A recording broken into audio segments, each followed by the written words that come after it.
শ্ৰীমন্ত শংকৰদেৱ সংঘৰ নাজিৰা জিলা শাখাৰ ৩১ সংখ্যক বাৰ্ষিক অধিৱেশনৰ আজি সামৰণি।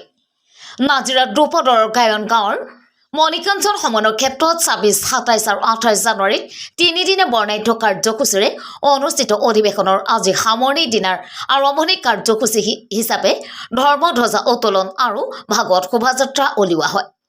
ইয়াৰ পিছতে অধিৱেশনৰ মুকলি সভাত উপস্থিত হয় শ্ৰীমন্ত শংকৰদেৱ সংঘৰ প্ৰধান সম্পাদক কুশল ঠাকুৰীয়া।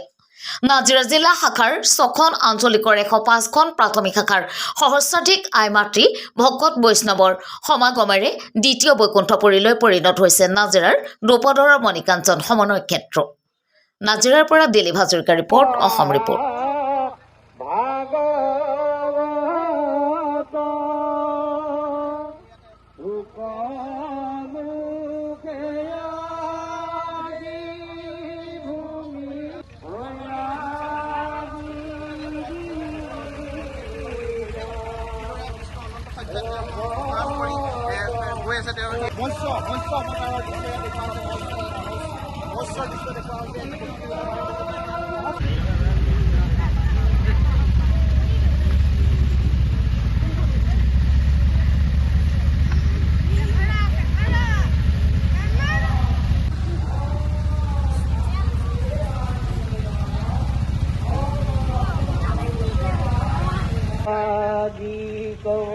मूर्धन्ति अतुरय तेजवारि मृदङ्गा यथा विनिमयो यत्र तिथकुवीक्ष्य ध्यानासना सदा निरस्तकु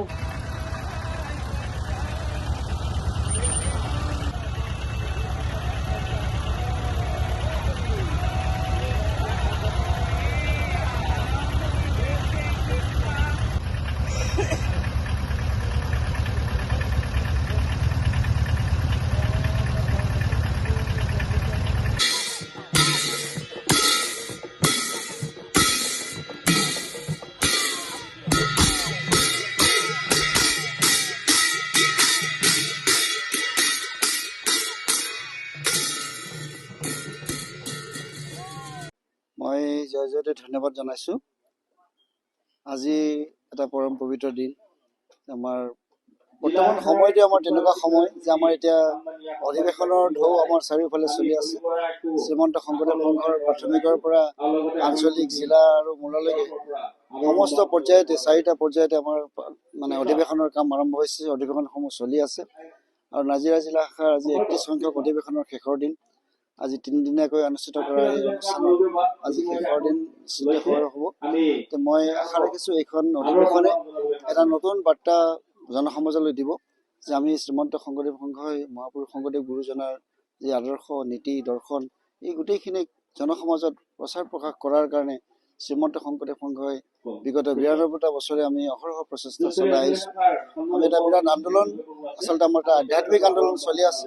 খুব শক্তিশালী ৰূপত আমাৰ আধ্যাত্মিক আন্দোলন চলি আছে।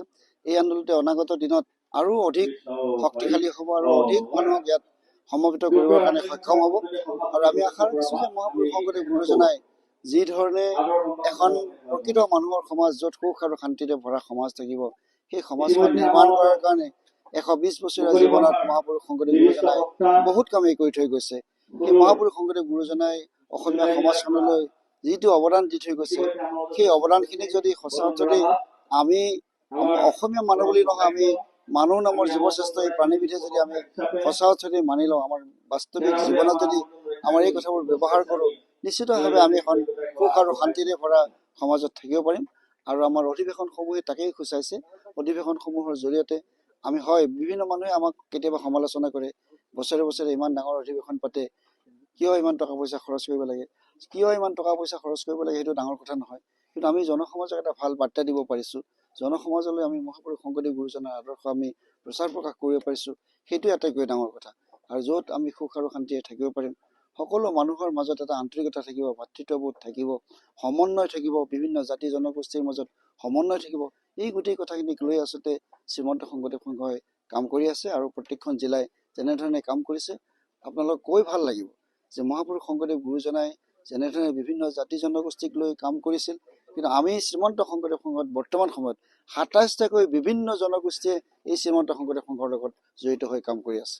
বিশেষকৈ আমাৰ চাহ জনজাতিৰ লোকসকলৰ ক্ষেত্ৰত তেওঁলোকৰ যি পূৰ্বৰ যি ধাৰণা আছিল, সেই ধাৰণাবিলাক আমি নস্যাৎ কৰি নতুন চিন্তা চৰ্চাৰে গুৰুজনৰ আদৰ্শৰে তেখেতসকলক আমি প্ৰভাৱিত কৰিবৰ কাৰণে চেষ্টা কৰিছোঁ। গতিকে আমি সেইধৰণে আমাৰ ভকতসকলে কাম কৰি আছে, নিৰৱচ্ছিন্নভাৱে আমাৰ ভকতসকলে সেইধৰণে কাম কৰি আছে, প্ৰচাৰ প্ৰসাৰৰ কাম কৰি আছে।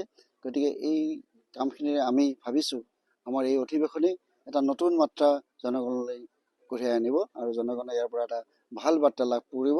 আৰু আশা ৰাখিছোঁ অনাগত দিনত শ্ৰীমন্ত শংকৰদেৱ সংঘই যেনেধৰণে আজি অসম চৰকাৰৰ পৰা আৰম্ভ কৰি বিভিন্নজন বুদ্ধিজীৱী বা শিক্ষাবিদে ক'বলৈ ধৰিছে যে অসম এতিয়া অসমৰ শ্ৰীমন্ত শংকৰদেৱ সংঘ অসমৰ এটা জাতীয় অনুষ্ঠান, আমি জাতীয় অনুষ্ঠানৰ যি দায়িত্ব আৰু কৰ্তব্য, সেই দায়িত্ব আৰু কৰ্তব্য শ্ৰীমন্ত শংকৰদেৱ সংঘই আখৰে আখৰে পালন কৰিব গুৰুজনাৰ আদৰ্শলৈ। একদম পূৰ্ণ প্ৰস্তুতি চলি আছে। মই যোৱাকালি তাৰ পৰা আহিছোঁ, ৰঙিয়াৰ পৰা আহিছোঁ। তাত যোৱাকালি আমাৰ যি গুৰুগৃহ তাত স্থাপন হৈছে, গুৰুগৃহৰ গুৰু এখন প্ৰতিষ্ঠা হৈছে, তাত লোকাৰণ্য হৈছে আৰু কাম সম্পূৰ্ণৰূপে কাম চলি আছে, পূৰ্ণ পৰ্যায়ত চলি আছে, যুদ্ধকালীন প্ৰস্তুতিৰে কাম চলি আছে। গতিকে মই আশা ৰাখিছোঁ যে আমাৰ মাত্ৰ কেইটামান দিন আছে, এই কেইটামান দিনৰ ভিতৰত আমি ১-২ তাৰিখৰ ভিতৰত, ফেব্ৰুৱাৰী মাহৰ ১-২ তাৰিখৰ ভিতৰত আমি ৯০তকৈ বেছি শতাংশ আমি কাম সম্পূৰ্ণ কৰিব পাৰিম। মই কালি দেখিছোঁ যে প্ৰায় ৮০% কাম আমাৰ সম্পূৰ্ণ হৈছে, ২০% কাম বাকী আছে। সেই কামখিনি এতিয়া আমাৰ আৰু ভাল লাগিছে যে আমাৰ বিভিন্ন জিলাৰ পৰা, ওচৰ চুবুৰীয়া বিভিন্ন জিলাৰ পৰা ভকতসকল গৈ তাত সহায়ৰ সাৰথি কৰি আছে, কাম বন কৰি আছে। গতিকে আমি ভাবিছোঁ যে আমাৰ ভকতসকলে যি উৎসাহ উদ্দীপনাৰে কাম কৰিছে, সেইধৰণে আমাৰ এই অনুষ্ঠানটো এটা ভাল এটা পাব বুলি মই আশা কৰিছোঁ আৰু পূৰ্ণ প্ৰস্তুতি চলি আছে। আৰু এটা কথা আপোনালোকক কৈ থওঁ যে আমাৰ ভাৰতবৰ্ষৰ মাননীয় ৰাষ্ট্ৰপতি মহোদয়াই আমাক আচলতে মাতিছে। আমি তালৈ যাম, অহা ৪ তাৰিখে আমি তালৈ যাম। তেখেতক আমাৰ অধিৱেশনলৈ আমি নিমন্ত্ৰণ কৰিম। আমি পত্ৰ পঠিয়াইছিলোঁ, তেখেতসকলে আমাক এটা এপইণ্টমেণ্ট দিছে ৫ তাৰিখে। গতিকে আমি ৫ তাৰিখে গৈ তেখেতক আমি নিমন্ত্ৰণ কৰি আহিম। যদি আহে এটা বিশেষ মাত্ৰা লাভ কৰিব ৰঙিয়া অধিৱেশন।